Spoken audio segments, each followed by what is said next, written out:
31 мамыр репрессия құрбандарын еске алу күні. 1930-33 жылдар аралығында Орыс империясының ұйымдастыруымен қазақ халқының жартысынан көбі 60% қолдан жасалған ашаршылықтан қырылды. Бетке ұстар қаймақтары Әлихан Бөкейхан, Ахмет Байтұрсынов, Сәкен Сейфуллин сияқты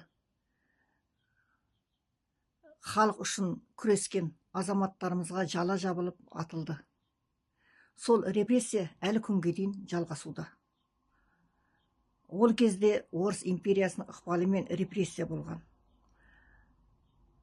Алға Қазақстан партиясының жетекшісі Марат Жыланбаев Алға Қазақстан партиясының жетекшісі болғаны үшін, қазақтың жері қазаққа тиесілі дегені үшін 7 жылға сотталып, түрмеде отыр.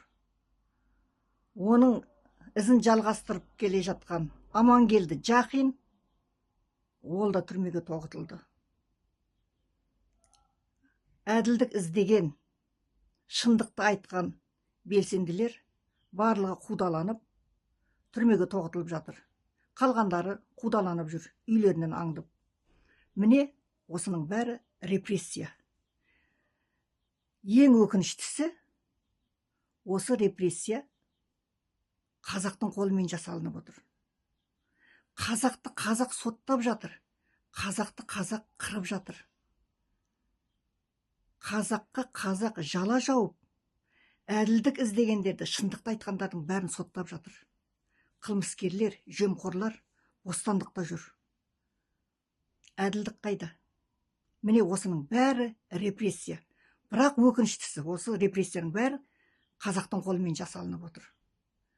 Біз сол кездегі ата-бабаларымыз, күрескен ата-бабаларымыз үшін қазіргі кезде репрессияға ұшыраған Дулат Ағаділ, Арон Атабек секілді азаматтарымызға гүл шоқтарын қойып, құран бағыштайық, еске алайық. Алға Қазақстан!